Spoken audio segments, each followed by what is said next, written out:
hidropónica, aeropónica o alimentos de laboratorio. No sé si se me escucha bien, porque no tengo mucho retorno. Sí, Eh, continúe, doctor, sí, está bien. bien, bien, porque por ahí tengo una situación. Hay una cosa que me gustaría compartir con ustedes. Generalmente nosotros los abogados, puede ser que vamos a decir, en el lenguaje coloquial normal esto suceda es como sinónimo y no lo es. Pero nosotros del campo, a lo mejor más enfocado académicamente, tenemos que diferenciar lo que es la agrobiotecnología de lo que es la ingeniería genética, que muchas veces se lo usa como sinónimo. Porque la agrobiotecnología no nació con los transgénicos, nació mucho antes. ¿Sí?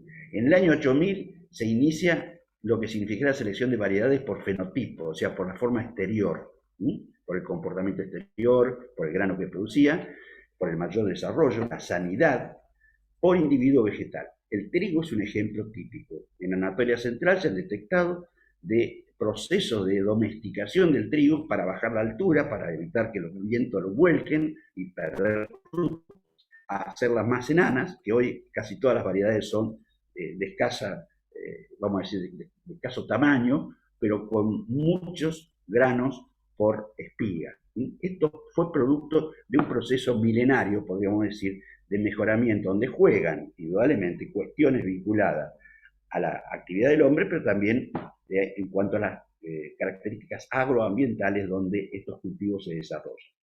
En 1700 hay cruzamiento de plantas de la misma especie o de especies relacionadas.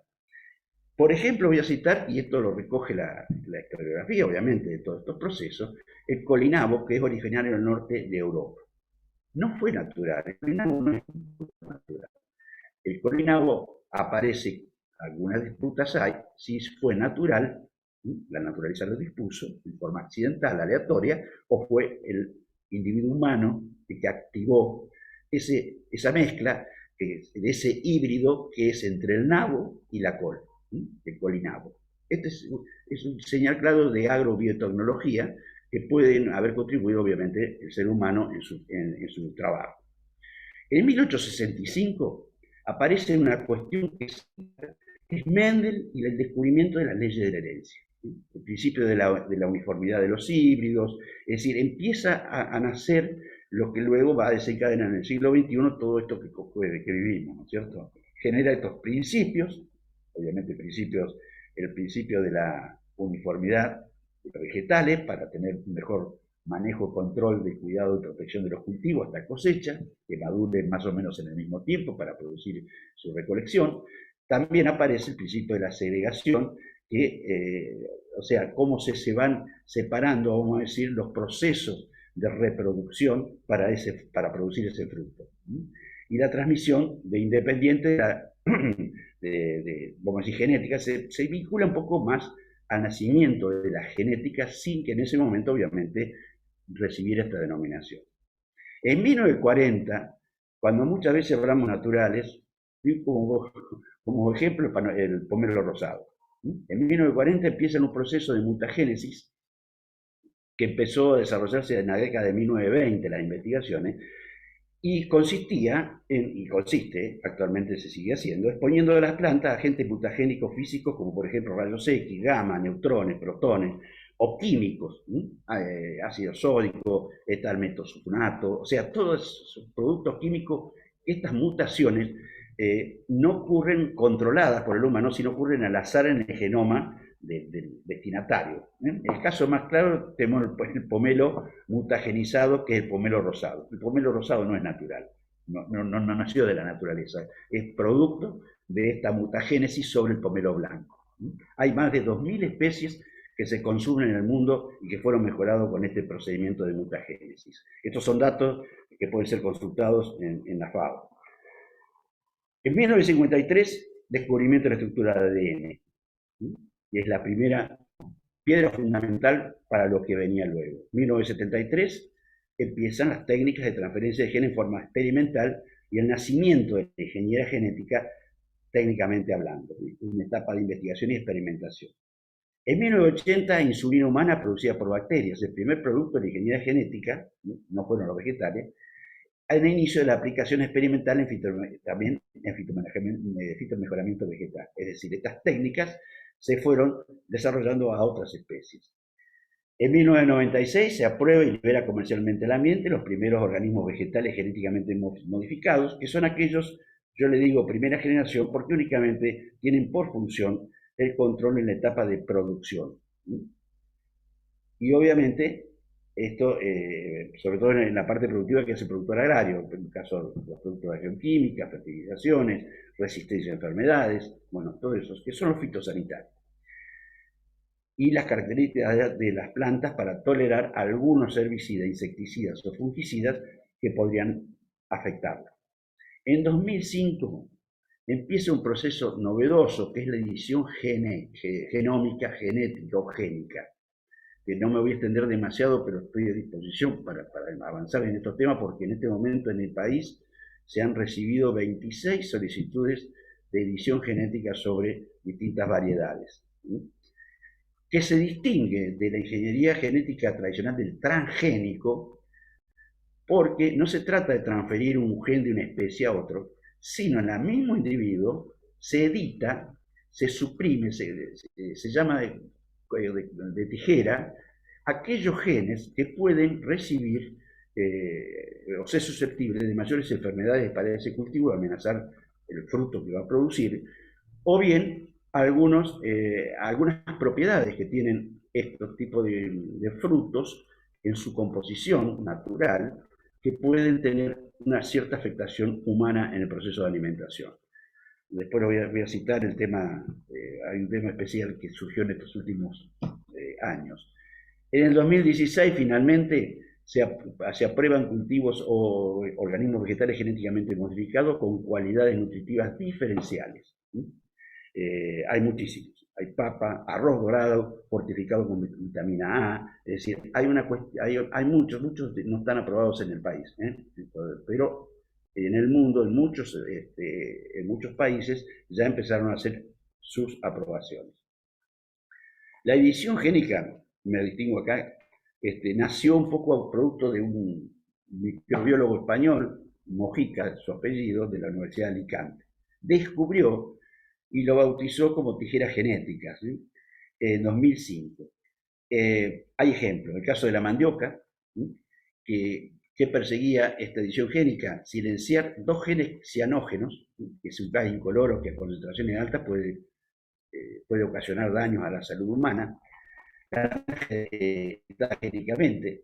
Esto aclaro que en la Unión Europea hay muchos de estos productos que se están consumiendo y comercializando, en nuevas variedades de cítricos resistentes a enfermedades a través de esta técnica de edición genética, porotos editados, porotos alubias, bueno, todo esto hace que estamos en presencia de una situación científica y tecnológica avanzada que tiene sus pros, vamos a decir, sus beneficios, pero también sus potenciales perjuicios.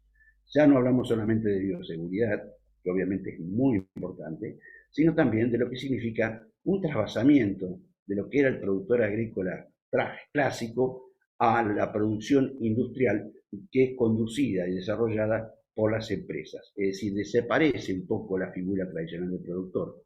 Y voy a citar como ejemplo que para la zona de Entre Ríos y Norte de Buenos Aires, donde yo estoy, fue por ejemplo, de las aves parrilleras. Hoy las aves parrilleras, no hay productores de aves parrilleras independientes, son las industrias que dan en depósito, como lo hacían en alguna época con algunos problemas, una cantidad de aves y el productor, vamos a decir entre comillas, solamente tiene que atenderlo. De allí que ha habido unos fallos, sobre todo de carácter tributario, donde han considerado de que la relación de estas industrias avícolas con este productor, entre comillas, en realidad es una relación laboral, no es una relación de productor empresario. En el caso de porotos editados en Brasil, el Embrapa está utilizando la edición génica para desarrollar variedades de porotos que mantengan calidad durante periodos prolongados. Es decir, para darle mayor tiempo, como son perecederos, mayor tiempo de exposición para llegar al consumidor en lugares lejanos. Bien.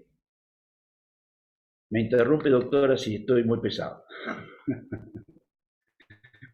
Yo acá voy a dar un pequeño esquema, que esto lo compartí también con el doctor Meca, donde tenemos un sistema de derecho internacional y nacional, donde convergen dos derechos, los derechos de propiedad industrial y los derechos de obtención vegetal.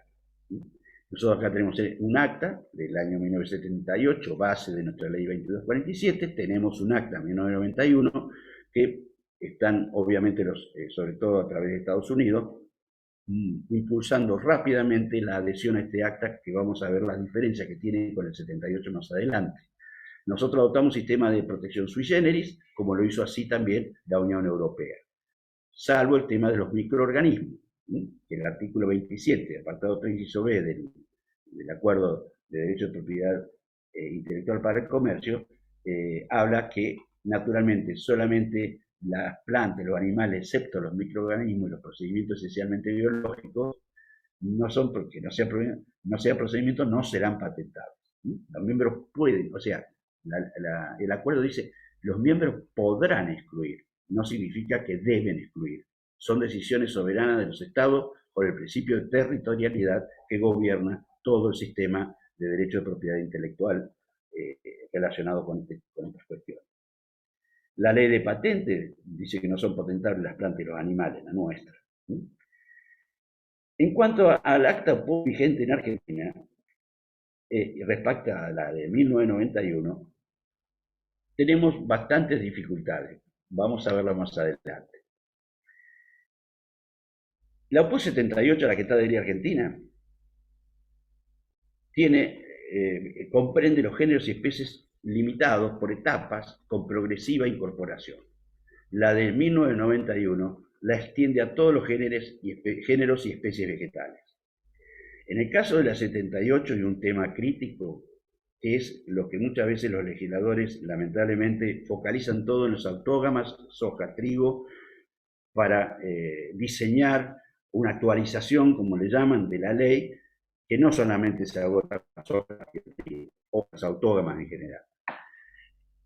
En la del 78 no requiere autorización para reservar, por ejemplo, el productor la semilla de uso propio en el caso de las autógamas, no así con las alógamas, que obviamente no hay posibilidades de que genere una producción aceptable debido a su variabilidad y a su carácter, vamos a decir, ya que necesita el polen de otro individuo que le llamamos nosotros machos y hembras. Y también no requiere autorización para que cualquier fitomejorador sobre un cultivar o una variedad preexistente le incorporen mejoramientos. En el caso de la 78, la duración de ese derecho de obtención vegetal era por 15 años la mínima, en el caso de vides, 18 años. No alcanza el producto cosechado con fin comercial, industrial o la investigación. Esto es 1978 que rige hoy en Argentina. ¿Cuál es la presión cada vez más creciente? La de adherirse a la OPO 91. Se extiende a todos los géneros y especies vegetales, a todos. Requiere autorización para reservar y uso propio. Y incorpora lo que ellos llaman variedades esencialmente derivadas, que son aquellas que de una original un fitomejorador le incorpora, sin alterar su genoma, le incorpora una nueva característica, puede ser a través de la ingeniería genética, a través del fitomejoramiento tradicional, y preserva el derecho de la variedad original. La duración la extiende a 20 años, en el caso general, y en vides 25. Y polémicamente, en el año 1991, la OPO dice que ese derecho de obtención vegetal, asociado al derecho de propiedad industrial, cuando convergen en la misma semilla, se extiende al producto cosechado y a todo producto fabricado. Esta es una situación que lamentablemente, o sea, funcionó como barrera para que muchos países dudaran de incorporarse, y aún hoy, a esta nueva propuesta de la OPO 91. Decíamos que nosotros estamos concentrados, es más, he visto algunos proyectos de leyes que si no la nombran, pero uno deduce de que están hablando de soja y trigo. Soja y trigo, que son aquellas autógamas donde indudablemente son mucho más jugosos los derechos de propiedad o derecho de obtención vegetal, derecho de propiedad intelectual. Pero tenemos que, si se modifica esto, se va a extender a todos los géneros y especies en aromáticas, en cereales, en cultivos industriales, en forestales, en forrajeras, frutales, hortícolas, oleaginosas, ornamentales. Es decir, no se agota solamente con los cereales o la oleaginosa o no oleaginosa.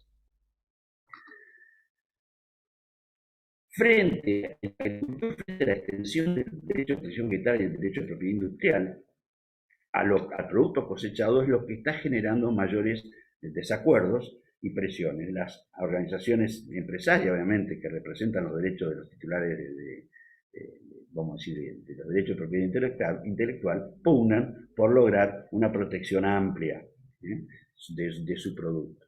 Especialmente en autógama, por lo que se indicaba como la proliferación de la llamada bolsa blanca, es decir, una semilla que reserva el productor, pero muchas veces sale al comercio ilegal. Lo que sí es cierto que los datos que muchas veces manejan las compañías semilleras a veces son sobreactuados, exagerados, para fortalecer sus argumentos, obviamente, pero hoy por hoy se declara en organismos fiscales la reserva y la semilla, y obviamente se cobran lo que le llaman regalías, algunos llaman canon tecnológico, pero bueno, es regalía sobre la reserva de semilla para reproducción, pero no sobre todo el grano cosechado. La extensión de este del derecho de obtención vegetal y el derecho de propiedad industrial, en el caso de los eventos transgénicos, a todo el producto de la cosecha y lo fabricado con ella, la pregunta. Y podemos preguntarnos también, y esto es un tema que va a tener actualidad en muy poco tiempo, porque va a surgir, obviamente, ya la consideración pública, si estamos frente a es una interrogante que hago, no hago una afirmación, si es una antinatural, generalizada, ilegal e ilegítima pretensión de estrategias comerciales de las compañías, forzando la interpretación lineal de la OPOP 1991, que muchas veces se difunde parcialmente, sin aclarar de que muchas veces habla de facultades de los Estados miembros y no de obligación de implementación de los Estados miembros. Los derechos, indudablemente, me voy a referir a todo lo que significa los géneros de vegetales, que son muy grandes, hablando de los derechos. También tenemos que decir que tanto el ALPIC, el Acuerdo de Derecho de Propiedad Intelectual para el Comercio, como la de la UPOV, de la Unión Internacional de la Protección de Obtenciones Vegetales, funcionan en un área más bien, un escenario de comercio. Pero tenemos que tener en cuenta que rige también, y Argentina lo ha aprobado por la ley 27182, que es el Tratado Internacional de Recursos Fitogenéticos para la Alimentación y la Agricultura. El objetivo es la conservación y utilización sostenible de los recursos fitogenéticos para la alimentación y la agricultura, y habla de distribución justa y equitativa. Esto fue ya aprobado por Argentina. Y lo más importante, que consagra lo que vamos a decir, la ley 2247, la OPOP 91, 78 también, habla de privilegio o excepción del agricultor para reservar semillas. En realidad, este tratado configura lo que creo a mí, me parece a mí, más aceptado, que es el derecho del agricultor. No solamente el agricultor, o sea, de las comunidades locales e indígenas y los agricultores de todas las regiones del mundo. La responsabilidad de hacer realidad estos derechos del agricultor en lo que se refiere a los recursos fitogenéticos para la alimentación y la agricultura incumbe a los Estados miembros. Por eso son los Estados los que sancionan sus normas a través de estas leyes.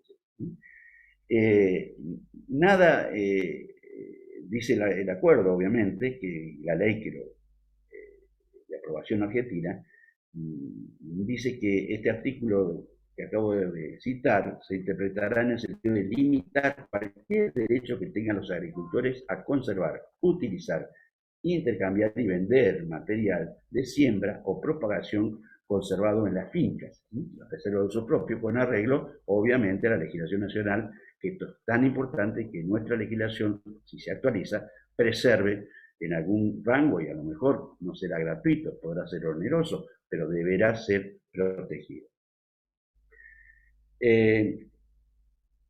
Yo lo que, en cuanto a lo que son las autorizaciones, del titular del derecho de autorización vegetal, habla, la OPOR 91, que podrá, es decir, es facultad requerir autorización para reproducción, propagación o multiplicación.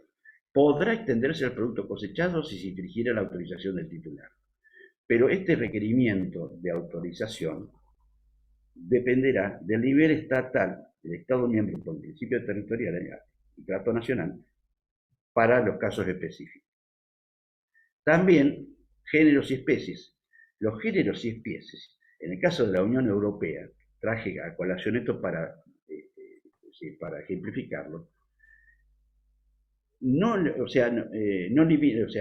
comprende todos los géneros y especies como dice la OPOR 91. Al momento de adherir, preservó 23 especies, vamos a decir, fuera del ámbito de aplicación de la OPOR. Es decir, esto segregó 23 especies que no requieren autorización del titular del derecho y habilita la reserva de semillas para uso propio, que sí es onerosa, pero también pone un límite a la onerosidad que será disminuido al precio de una semilla original que compra el proveedor habitual, ¿no es cierto? El derecho del agricultor está obviamente constituido por esta facultad de reservar semillas y para los pequeños productores que hacen una población según producción, la reserva no será onerosa, sino será gratuita. Esto es Unión Europea hoy. Está de acuerdo lo que ellos denominan pequeño agricultor a parámetros de clasificación por volumen de producción y por tipo de vegetales. Pero aquí tenemos que en el 2020 las asociaciones de titulares de derecho de obtención vegetal y de derecho de propiedad intelectual y general industrial europea están solicitando a la Comisión Europea la revisión de esta norma porque consideran que esta situación que se produjo en la Unión Europea es débil protección para el material cosechado. Es decir, buscan revisar y acotar este derecho del agricultor en la Unión Europea. 2022 es la fecha que es este año en que la Comisión Europea debería expedirse. Yo no sé, espero no haberme extendido mucho, le digo muchísimas gracias y estoy abierto sobre todo a preguntas o reflexiones o comentarios que obviamente soy muy gustoso de poder escucharlas. Gracias, doctora Romero, y gracias a los pacientes participantes. Gracias, doctora Acuña. Bueno, abrimos a preguntas, si es que quieren hacerlas por el chat o directamente levantar la mano y se les concede la palabra. El señor Franco Martínez. Doctor Bobadilla, si le habilita el micrófono. Hola, buenas noches. Sí, ¿Qué doctor. tal? Buenas noches, Franco. ¿Qué tal, doctor? Buenas Mucho noches, gusto. Franco. Para mí también Yo soy de Venado Tuerto. Oh. Y bueno, el gran problema que existe, sobre todo, y también he cursado la carrera de especialista en Derecho Agrario ahí en la Universidad del Litoral. Bien. Y la realidad es que en el tema de esto de las regalías extendidas, como usted bien lo expuso, la realidad hay mucho por trabajar, pero sobre todo hoy el gran problema que tienen sobre todo los semilleros es, más allá de la intención del productor de querer pagar o no las regalías, es cómo hacerla, o sea, cómo hacerla real a esa imposición de pagar. Hoy, o sea, el que no quiere pagar, básicamente no lo paga y ninguno de los semilleros quiere judicializar para expresar los argumentos que usted pudo haber, o sea, usted los dijo, y bueno, que un juez decida, ¿no? Lamentablemente estamos, por un lado, el productor, que muchas veces lo paga, no lo quiere pagar porque se siente que solamente lo paga él. Por otro lado, el productor sabe que necesita de esta regalía los semilleros para seguir mejorando la simiente, ¿no? Y a su vez, el semillero, por un lado, espera que cobrar esa regalía, pero no judicializa cuando no la puede cobrar. Entonces estamos en un intermedio donde el que paga se siente que lo paga y nadie le hace nada en contra a los que no pagan. Entonces eso es un poco la situación que hoy se encuentra y lamentablemente nunca podemos ponernos de acuerdo nuestros legisladores para actualizar la ley que para mí, por supuesto, es una ley de 1973 cuando los parámetros que usted habló han cambiado totalmente, ¿no? Sí, solo me permitiría compartir, Franco. Gracias por tu comentario y reflexión. Veo que está la doctora Sarnari y lo explica muy bien. El problema que no se judicializa es porque lo pierden. ¿Pero por qué? Porque nuestro ordenamiento positivo rige la ley 2247 y su artículo 27, que no lesiona el derecho del obtentor el uso de la reserva y uso propio. ¿Sí? Y esto es lo que se ha tratado por resolución en el año 96, por ejemplo, acotaban que yo podía reservar gratuitamente, si hacía 20, vamos a hacer soja, 100 hectáreas de soja y necesitaba 9.000 kilos de semilla, bueno, los 9.000 kilos de semilla pagaba. Ahora, si yo al otro año alquilaba, o sea, arrendaba 200 hectáreas, yo solamente podía usar esas 9.000 y el resto la tenía que comprar como semilla, ya sea semilla multiplicada y certificada.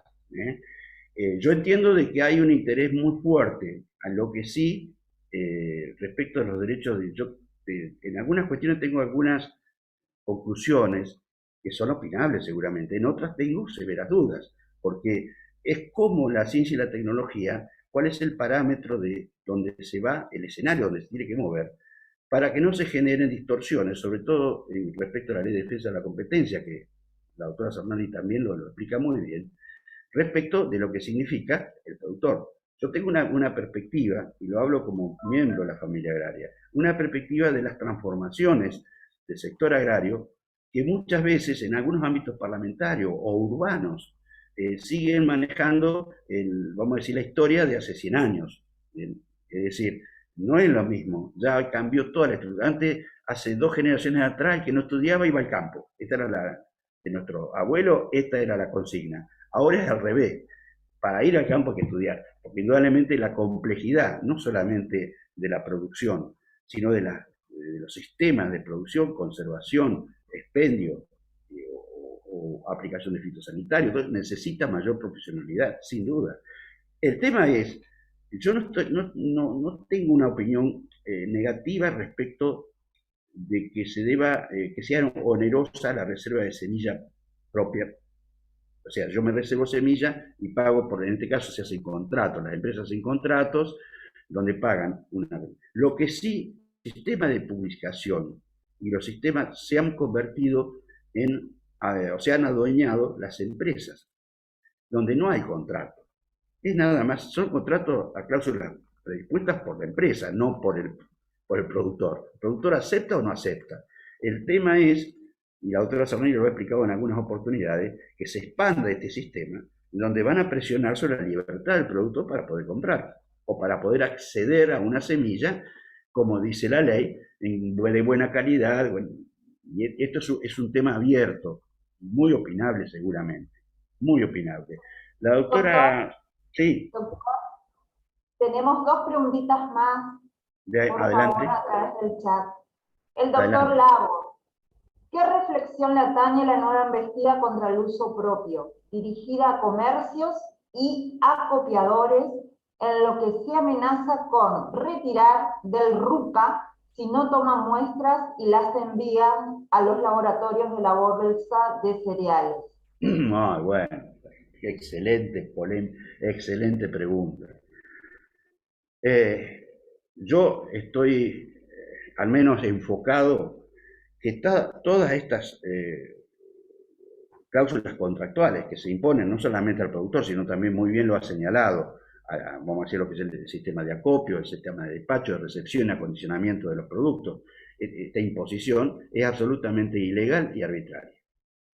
El tema es, han existido algunos, vamos a decir, algunos planteos que no tuvieron un feliz término, en opinión de algunos porque no fueron formulados jurídicamente de forma correcta, otros que porque hay intereses o lobbies muy fuertes de las empresas semilleras que están muy bien organizadas y tienen asistencia jurídica de excelencia para resistir las pretensiones justas, a mi juicio, de frenar algunos abusos. El tema de estos análisis que imponen nacieron en 2015.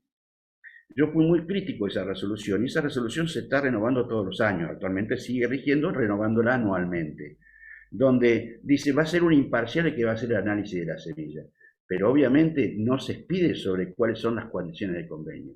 Me parece realmente abusivo de que alguien pueda cobrar sobre todo el volumen producido un canon tecnológico, o como hablan ahora, hay otro modelo contractual de tallas tecnológicas o regalía global, porque en realidad, a mi juicio, ese titular de derecho se está apropiando de factores externos y naturales, porque el producto de su variedad no solamente va a producir porque es resultado de la variedad mejorada, sino porque tiene la radiación solar adecuada, ambientalmente el clima adecuado, el agua adecuada y el tratamiento de los suelos agrarios y fertilización y cultivo. Es decir, se está apropiando de una renta absolutamente, a mi juicio, absolutamente irregularmente. Puede sí, sobre lo que reservo como semilla, cobrar un canon sobre esa semilla, y bueno, sí. Pero esto que se extienda a todo el producto cosechado, he escuchado también y he leído en la ley de que un reporte de un autor que habla que, bueno, que China adhirió recientemente a la ONU en 1991 y dice, se extiende a todo el producto cosechado. Cuando uno lee la ley china, preserva, no solamente es mucho más compleja las aprobaciones que las que tenemos nosotros en China, de las variedades vegetales, sobre todo importadas, o de eventos transgénicos, o de edición génica, sino que le da gran poder a las provincias en el control y fiscalización de todas las cuestiones y pueden regular restricciones a las empresas.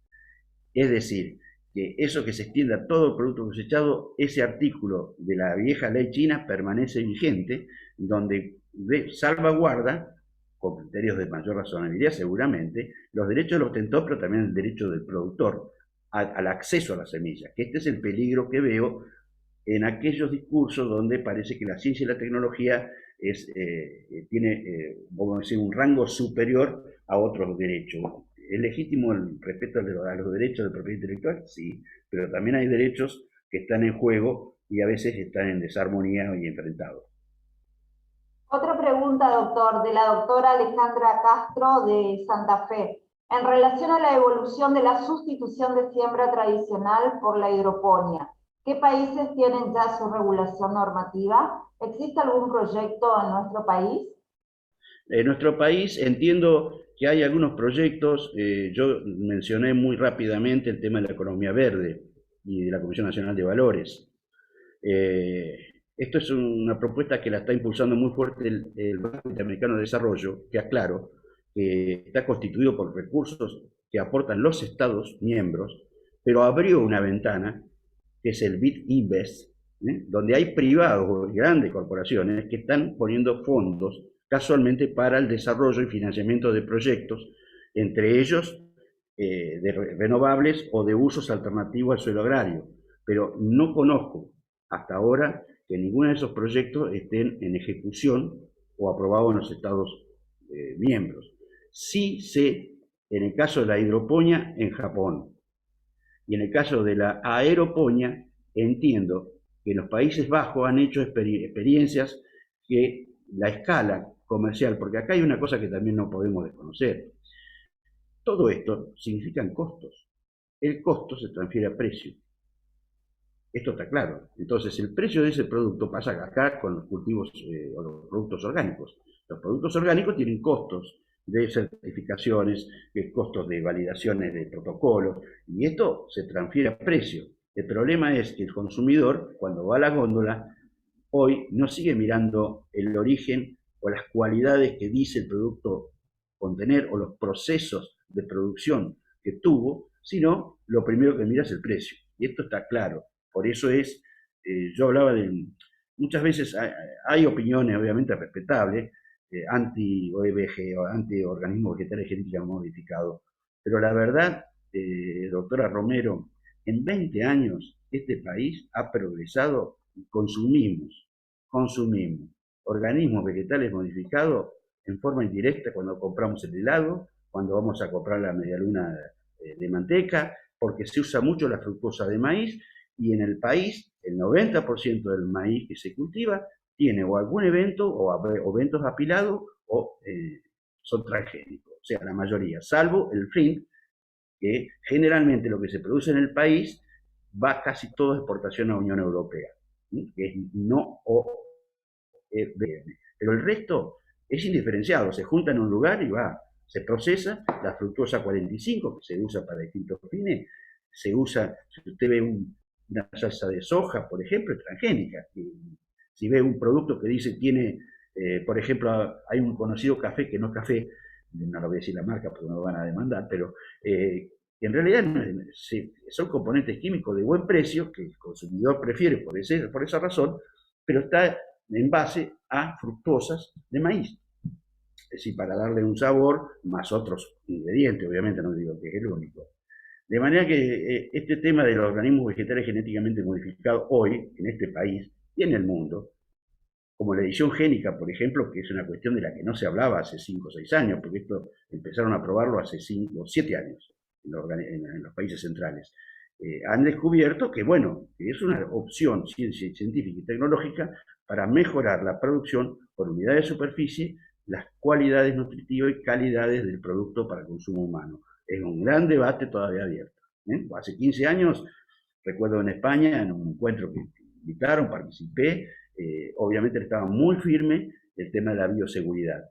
Hoy, ese tema de bioseguridad, que debe ser para mí reinstalado, porque es un tema para mí muy importante y delicado tener siempre bajo una mirada exigente, vamos a decir, sobre todo en los organismos de aprobación, como el caso de la CONAVIA, nuestra, porque hay cuestiones que uno no sabe todavía, porque no podemos decir que son inocuos totalmente, porque hasta ahora no habría evidencias de que son distintos a los vegetales no modificados genéticamente. Pero bueno, esto es opinable.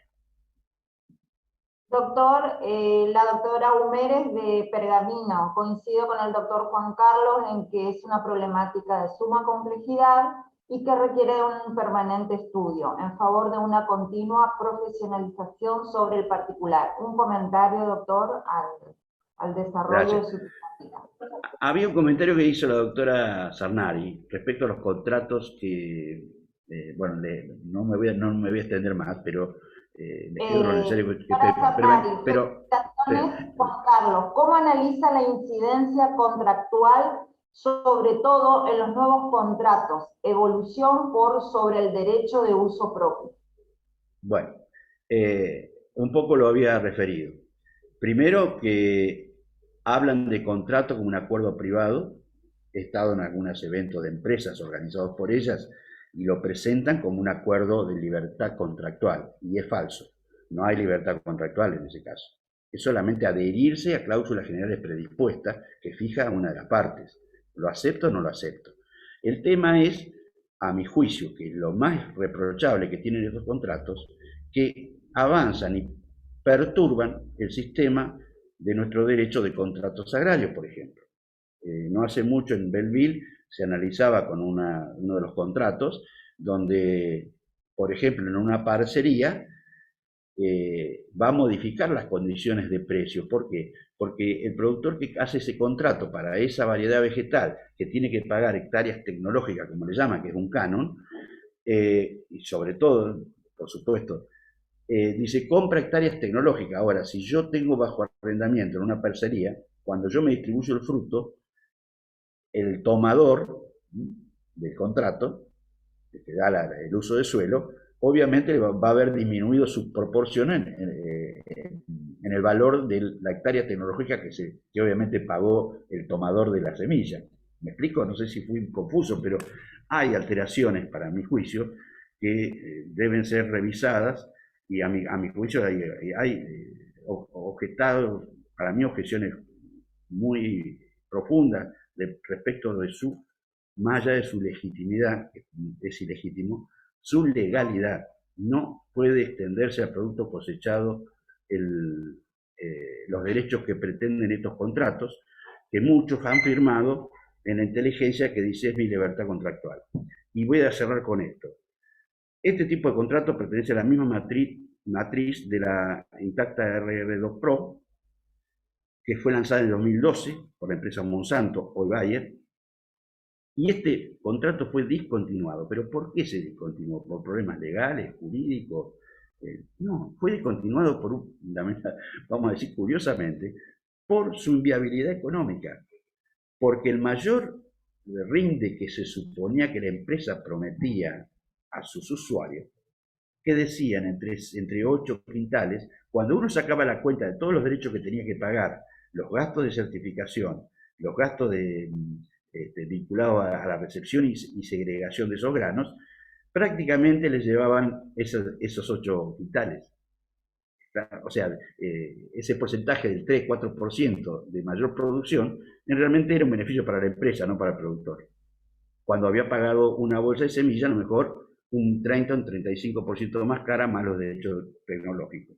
Es decir, de hecho, la empresa Monsanto retiró el contrato al momento de fusionarse con Bayer y lo discontinuaron. En este momento no están, salvo algunos semilleros que siguen trabajando el evento porque fue licenciado por la empresa en su momento, algunas empresas semilleras locales o de capitales mixtos, no hay. Y el tema de a mi juicio, ¿no? El tema de extenderlo sobre el producto cosechado y sobre lo fabricado con ese producto cosechado, para mí constituye un ejercicio abusivo del derecho de propiedad intelectual, asumiendo y apropiándose de cuasi rentas esa empresa, que son producidas por factores naturales, como decía, radiación solar, suelo agrario, las prácticas del productor y el agua, obviamente, que es un fenómeno atmosférico que no maneja el hombre.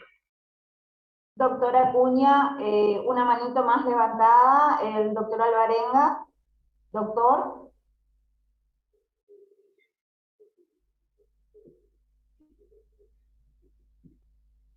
Hola, sí.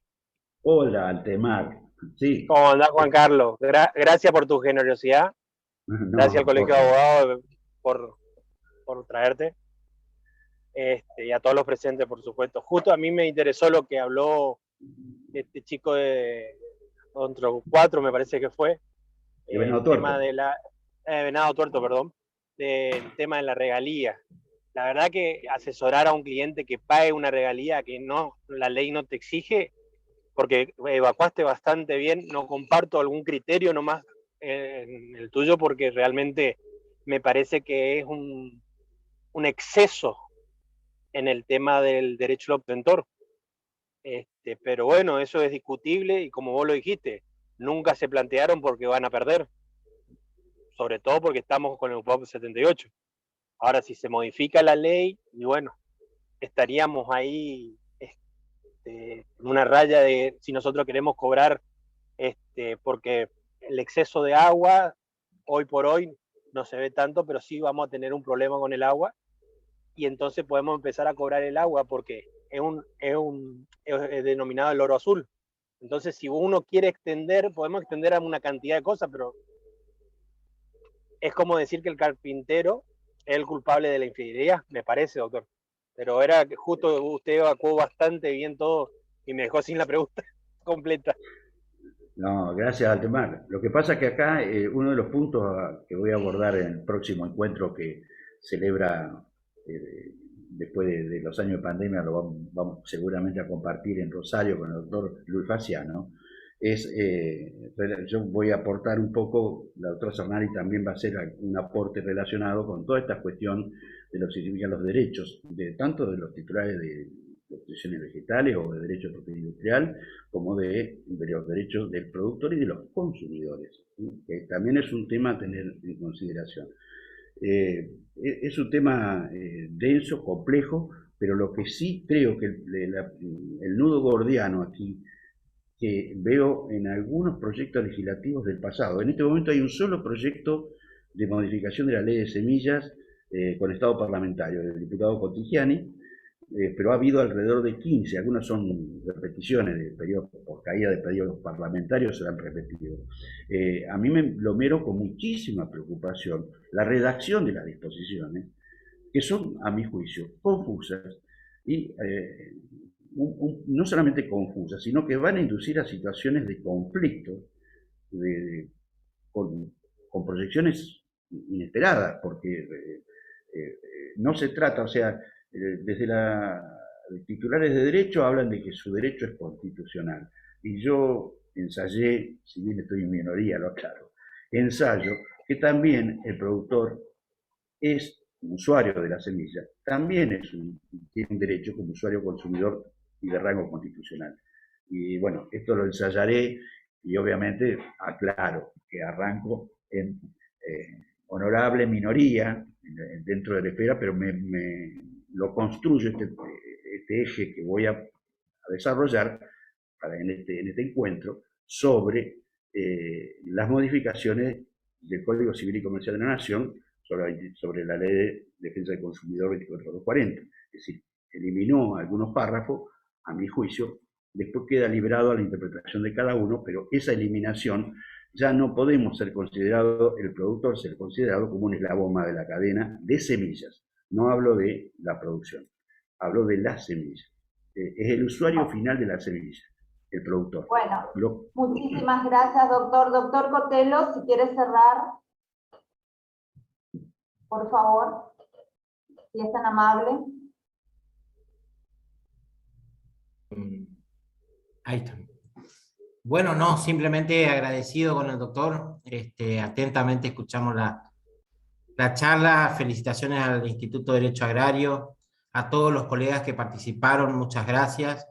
Y simplemente, bueno, seguir por este camino de capacitarse permanentemente y de seguir generando este tipo de diálogo, opiniones, clases y a su vez intercambio de opiniones, como recién hubo, cosa que me parece perfecto. Y en ese camino tenemos que seguir todos para seguir aprendiendo, que es lo más importante, preparándonos siempre. Así que muchas gracias, doctor Acuña, le agradezco un montón desde el Colegio de Abogados de Corrientes, al instituto también, a la doctora Romero y a todos los colegas que han participado de distintos puntos del país, por lo que veo. Así que realmente muy, muy contentos desde Corrientes en recibirlos de esta manera, virtualmente. Así que muchas gracias a todos. Gracias. Y la grabación, como ya lo manifestó en el chat el doctor Cotelo, va a estar subida a YouTube por las personas que están, los colegas que están preguntando. Muchas gracias, doctora Sarnari, Lago, Castro, de Bianchetti, la doctora Maud, el doctor González Acosta, el doctor Elguera, Humere, Iseta, bueno, y también hay alumnos presentes, doctora Acuña, los miembros del Instituto de Derecho Agrario, y en fin, a todos por su tiempo y por su dedicación. Muchísimas gracias. No, gracias a ustedes, un saludo muy grande a toda la comunidad y gracias Corrientes, gracias. Muchas gracias, doctora Romero, un saludo desde La Pampa. Por su generosidad, por su tiempo y paciencia. Gracias, muy amable. Gracias. Saludos. Gracias, doctor Cotelo, que tenga buenas noches.